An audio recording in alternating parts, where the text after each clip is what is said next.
여러분 안녕하십니까? 참정불교대학의 군맹서진입니다. 여러분들이 참정불교대학에 입학하신 것을 진심으로 축하드립니다. 그러면은 참정불교대학의 가장 기본적인 강의인 참불교론의 강의를 시작하도록 하겠습니다. 참불교론이라고 하는 것은 진짜 불교가 무엇인가 라고 하는 것에 대한 이야기인데요. 불교의 가장 기본적인 교리에 대한 말씀입니다. 불교라고 하는 것을 알기 위해서 먼저 종교에 대해서 알아야 하는데요. 그 이유는 불교라고 하는 것도 종교라고 하는 카테고리 속에 포함되어져 있기 때문에 불교가 무엇인지 알려면 먼저 종교가 무엇인지를 알아야 되는 것입니다. 예를 들어서 우리가 가전제품을 사러 갔습니다. 그런데 예를 들어 TV를 사러 갔는데 TV가 어디다 쓰는 용도인지도 모르면서 무슨 삼성 것이 좋다, LG 것이 좋다, 또는 대우 것이 좋다 이런다면 좀 이상하잖아요. 그런 것처럼 종교에도 여러 종류가 있는데 먼저 종교가 무엇인지를 알고 나야 그 다음에 무슨 불교가 어떻고 기독교가 어떻고 유교가 어떻고 이렇게 말할 수 있는 게 아닐까 생각합니다. 그러면 종교란 무엇일까요? 자, 여러분들은 종교에 대해서 어떻게 생각하십니까? 한국갤럽에서는 4년에 한 번씩 종교를 가지고 있는 사람들을 대상으로 앙케이트를 실시한다고 합니다. 매번 거의 같은 대답이 나오는데요. 이제 항상 나오는 대답, 가장 많은 비중을 차지하는 것이 마음의 평안을 얻기 위해서 종교를 믿는다 라고 하는 답입니다. 60 몇 프로 또는 70% 넘을 때도 있고요. 그러니까는 상당히 많은 반 이상 대다수가 종교를 마음의 평안을 얻기 위해서 믿는다라고 하는 거죠. 그 다음에 이제 10% 안팎으로 순위가 왔다 갔다 하는 것들이 이제 세 가지가 연속되어지는데요. 두 번째는 복을 받기 위해서, 또는 세 번째는 죽어서 좋은 곳에 가려고, 네 번째는 인생이 무엇인가를 알려고, 이러한 답변들이 서로 순위를 엎치락뒤치락 하면서 이어진다고 합니다. 그리고 그 외에 무슨 1%, 0. 몇 프로 등등 여러 가지 이야기도 있는데요. 가장 이제 중요한 핵심은 요 네 가지죠. 그러니까는 우리나라 사람들은 종교를 왜 믿느냐 그러면은 마음의 평안을 얻기 위해서 믿는다라고 하는 사람들이 대다수라고 하는 겁니다. 그러니까는 종교의 용도는 마음의 평안을 얻기 위한 거죠. 그리고 또 복을 받기 위해서 죽어서 좋은 데서 가려고, 그리고 또 인생이 무엇인가를 알려고, 이러한 이유로 인해 가지고 종교를 믿는다고 하는 거예요. 그러면은 진짜 그럴까요? 한번 우리가 생각해 봐야 될 문제입니다. 마음의 평안을 얻기 위해서 종교를 믿는다 그런다고 하면은요, 어떤 상황 속에서도 종교만 있으면은 마음이 평안해야 합니다. 자, 그런데 여러분들 집안에 날강도가 뛰어들어왔어요. 칼 가지고 자기 가족들을 위협합니다. 때로는 누군가를 막 죽이고 있어요. 자, 이런 상황에서도 여러분들에게 종교가 있다면 마음이 평안할까요? 여러분들이 사업을 하다가 망했습니다. 그래서 빚쟁이들이 쫓아와 가지고 돈 달라고 아우성치고, 가족들은 뿔뿔이 흩어지고, 또 부부는 이혼해야 되고, 자, 이런 상황에 놓여 있습니다. 그런 상황에서도 진짜 종교만 있다면 마음이 평안할까요? 물론 이러한 질문을 하면은 종교만 있다면 어떤 상황 속에서도 마음이 평안하다라고 하는 사람도 있을 겁니다. 자, 그렇다면은 그 사람은 그러한 평안을 얻기 위해서 얼마나 노력을 했을까요? 엄청난 수행을 했든지요, 자기 신앙심을 북돋기 위해서 뭔가 대단한 노력을 했을 겁니다. 자, 그런데 이러한 노력을 하지 않아도 간단하게 마음의 평안을 얻을 수 있는 방법은 있습니다. 뭘까요? 마약을 하는 겁니다. 자, 마약을 하면은요, 설사 날 강도가 뛰어들어와서 우리 가족을 위협한다 하더라도 헬렐레 거리면서 마음은 편안하겠죠?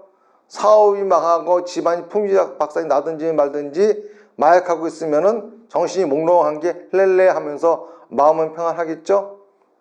이렇게 말씀을 드리면은 또 어떻게 종교하고 마약하고 같느냐 이렇게 말씀하시는 분들이 계세요. 마약은 중독되면은 인생이 망칩니다 이렇게 말하는 분들도 계십니다. 자, 그러면은 과연 우리 인류 역사상 마약에 중독되어서 인생을 망친 사람이 많을까요? 아니면은 종교에 중독되어서 인생을 망친 사람들이 많을까요? 아마 종교에 중독되어서 인생을 망친 사람들이 많을 겁니다. 자, 그렇다고 한다고 하면은 종교가 마음의 평안을 얻기 위해서 존재하는 거라고 한다고 하면은 종교는 마약보다도 효능은 떨어지고요. 또 마약보다도 폐해는 더 큰 것일 겁니다. 그러니까는 적어도 종교의 용도는 마음의 평안을 얻기 위해서는 아니겠죠. 또 하나, 죽어서 좋은 데 가려고 종교를 믿는다라고 하는 분들, 자, 그러면은 죽어서 가는 좋은 곳이 있는지 없는지 어떻게 입증할 수 있죠? 또 그 사람이 그 종교를 믿어서 진짜 좋은 데 갔다라고 하는 것을 객관적으로 증명할 길이 있을까요? 여러분들은 어떤 제품을 구입하는데 장사꾼의 말만 듣고 그런 제품을 구입할 수 있겠습니까? 종교인들, 그 종교를 믿는 사람들, 그들만이 하는 이야기이잖아요. 객관적으로 아무것도 증명되지 않은 사실입니다. 그럼에도 불구하고 증명되어지지 않은 사실을 토대로 그렇게 종교에 목을 매달 필요가 있을까요? 아니겠죠. 인생이 무엇인지를 알려고. 자, 그러면은 과연 인생이 무엇인지 알려고 인생을 시작하고 살아가는 사람이 얼마나 있겠습니까? 그냥 인생이 무엇인지를 모르고 살다가 나중에 늙어 죽을 때쯤 되면은 야, 인생은 이런 거더라 하고 다 늙어 죽지 않습니까? 그런데 그렇게 지금 당장 먹고 사는 것보다도 중요하지 않은, 반드시 알아야만 될 것도 아닌 그러한 것들 때문에 종교 전쟁을 하고 그런 난리를 치는 걸까요? 적어도 종교의 용도는 이런 것들은 아니라고 하는 겁니다. 그러면은 과연 종교란 우리가 왜 믿는 걸까요? 다시 말해서 종교의 용도는 무엇일까요? 우선 학문 중에 종교학이라고 하는 게 있어요. 이 종교학에는 종교학자들이 있죠. 이 종교학자들마다 전부 다 종교에 대한 정의가 다릅니다. 그거를 잠깐 소개해 드리면은요. 우선 프리드리히 막스 밀러라고 하는 분이 계십니다. 흔히 우리가 막스 밀러로 알고 있는데 이분은 종교학의 창시자지요. 그리고 인도 산스크리트어를 최초로 번역을 해가지고 유럽에 소개한 분이기도 합니다. 이 막스 밀러라고 하는 분은 종교를 어떻게 정의를 내렸냐 하면은요, 무한한 존재를 자각하는 것이다, 이렇게 정의를 내렸습니다. 그리고 이분은 이제 네덜란드 종교학자입니다. 막스 밀러와 같이 종교학의 창시자로 알려져 있는 분이죠. 코르넬리우스 페트리스 틸러라고 하는 분입니다. 이분은 종교란 자기보다 우월한 존재를 존경하고 믿고 접촉을 갈망하는 거, 이렇게 또 말하고 있죠. 또 한 분 영국의 인류학자입니다. 그러면서 이제 종교학에도 상당한 영향을 끼치신 분이죠. 에드워드 버넷 타일러라고 하는 분인데요. 이분은 영적 존재에 대한 숭배와 신뢰가 종교다, 이렇게 얘기하고 있습니다. 또 한 분 독일의 개신교 신학자이자 철학자입니다. 이름이 상당히 길어요. 프리드리히 다니엘 엘른스트 슈라이머마허라고 하는 분입니다. 이분은 종교란 무한자에 대한 절대 의존의 감정이다, 또 이렇게 이야기하고 있죠. 윌리엄 제임스, 미국의 철학자이자 심리학자입니다. 이분은 물질적인 세계와 보이지 않는 세계와의 관계가 종교다, 또 이렇게 얘기하고 있어요. 마지막으로 아주 유명한 분이죠. 폴 틸리라고 하는 분이죠. 유대인이자 종교학자입니다. 독일의 그 히틀러에 의해 가지고 이제 미국으로 망명하신 분이죠. 그러면서 하버드 대학 등지에서 종교학을 이제 가르치려고 했던 분인데, 이분은 종교란 궁극적인 관심사다, 이렇게 이야기하고 있습니다. 이렇게 종교학자들마다 종교에 관한 정의가 각각 달라요. 그렇기 때문에 종교란 무엇이다 이렇게 간단하게 말할 수가 없습니다. 그 정의가 너무 많기 때문이죠. 지금 소개해드린 이런 분들 말고도 대표적인 분들이고요. 그 위에도 많은 종교학자들이 있는데 그들 나름대로 다 종교에 대한 정의를 내리고 있고 그거는 다 다릅니다. 그러면 과연 종교란 무엇일까요? 우선 우리가 종교란 무엇인가를 알기 위해서 종교라고 하는 단어의 어원부터 한번 살펴보도록 하겠습니다. 진짜로 이렇게 종교라고 쓰잖아요.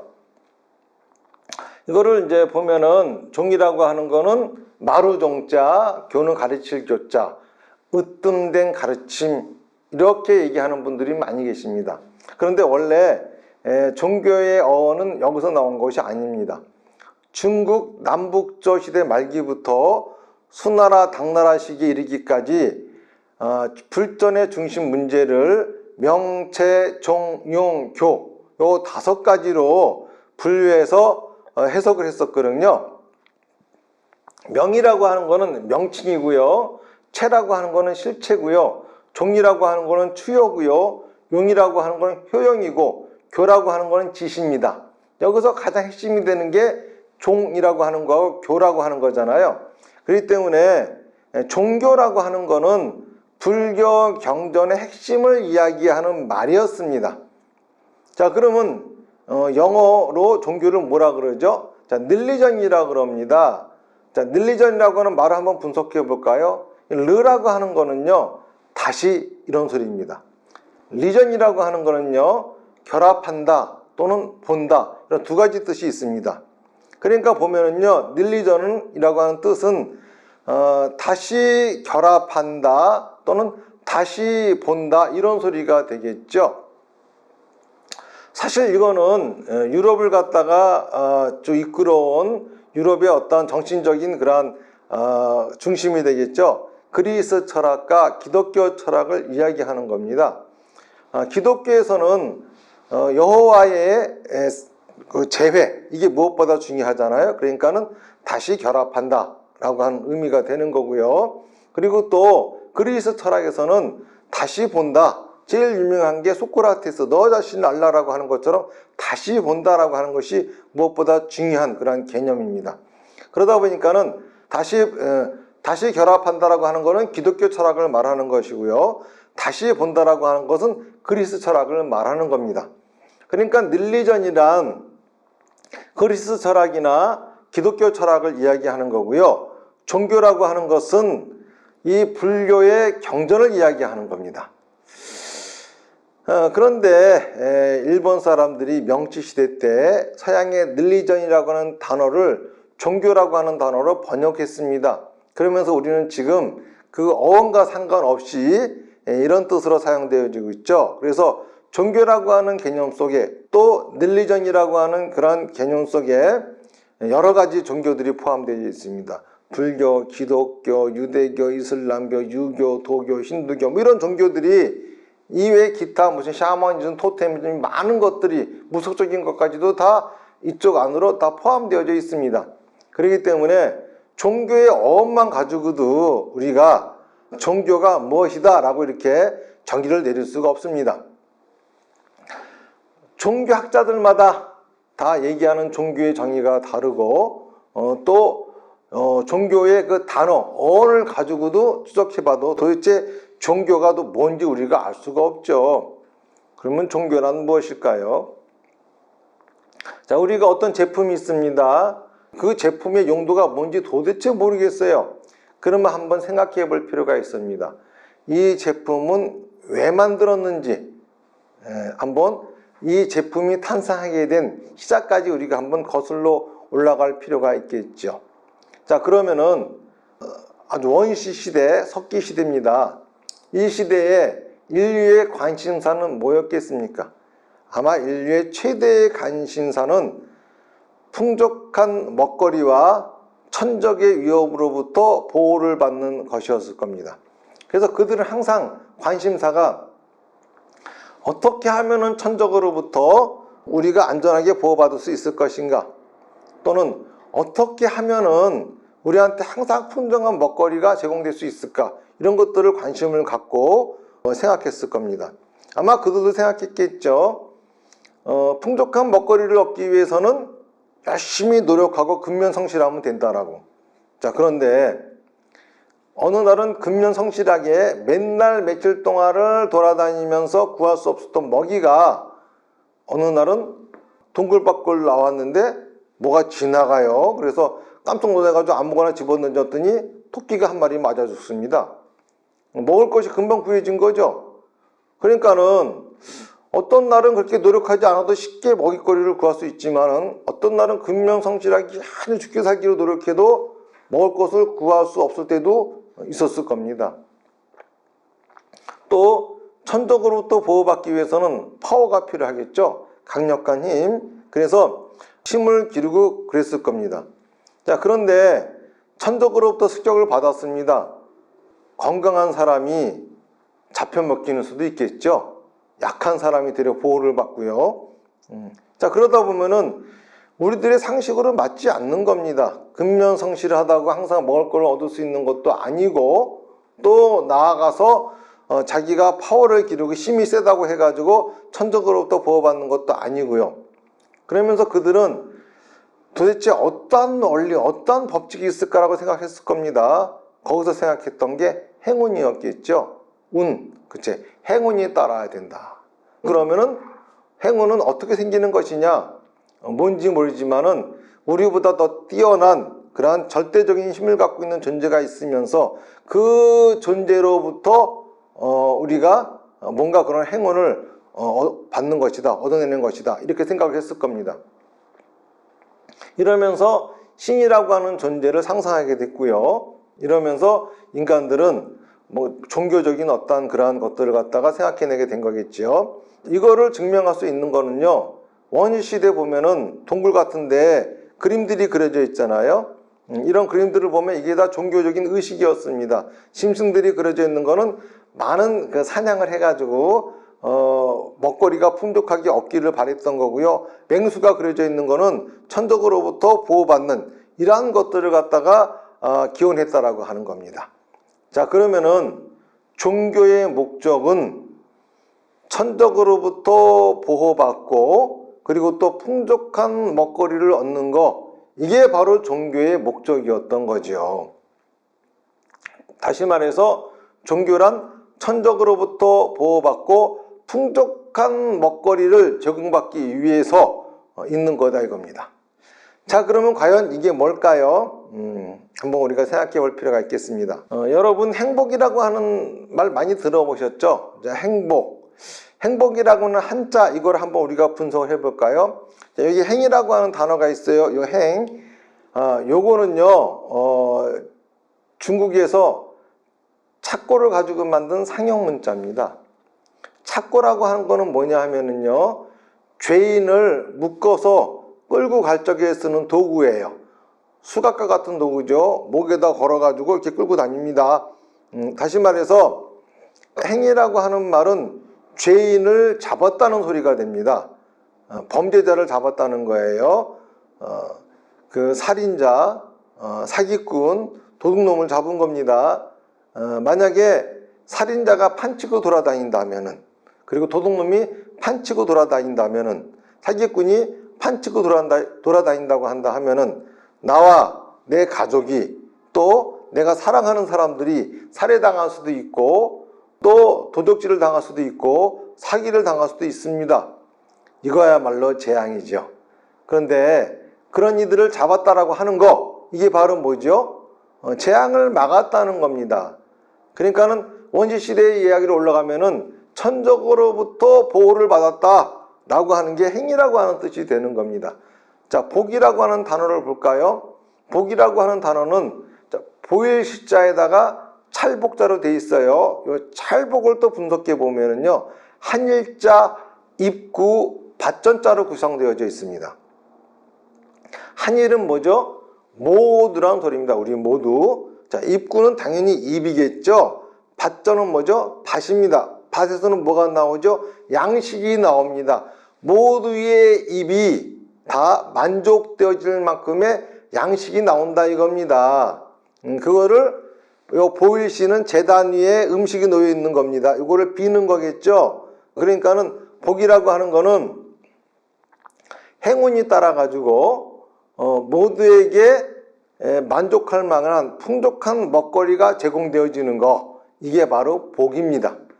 이렇게 보면은 이 행복이라고 하는 단어, 원시 시대에 종교의 목적에 부합이 되죠. 자, 원시 시대에는 천적으로부터 자기 보호와 풍족한 먹거리를 얻는 것이 목적이었습니다. 자, 그런데 행이라고 하는 게 천적으로부터 보호를 받는 거고요. 복이라고 하는 게 풍족한 먹거리를 얻는 것이니 이게 바로 종교의 목적이 되는 거지요. 그래서 저는 이 종교에 대한 정의를 내리라 그러면은 종교란 행복의 지도다 이렇게 말을 합니다. 다시 말해서 행복의 세계로 우리를 안내해 주는 그런 것이 바로 종교다라고 저는 정의를 내리죠. 달리 말하면은 요즘 말로 바꿔 말하면은요, 종교란 행복의 내비게이션이다 이렇게 말을 합니다. 그렇기 때문에 종교들마다 다 행복의 세계를 상정하고 있어요. 뭐 유대교나 기독교나 이슬람교 이런 종교들에게는요, 천국이라고 하는 행복한 세계를 상정하고 있습니다. 그래서 어떻게 하면 천국으로 갈 수 있는지에 대한 설명을 하고 있죠. 그리고 또 도교 같은 종교에서는 무릉도원이라고 하는 행복의 세계를 또 만들어 놓고 있어요.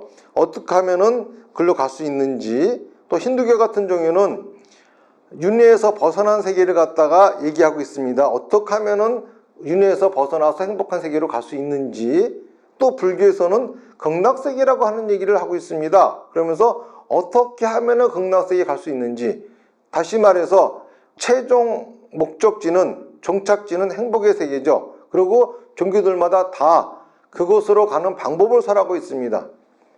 그리고 또 그걸 실천하도록 요구하고 있죠. 자, 이러니까는 종교란 행복의 지도다라고 할 수가 있겠습니다.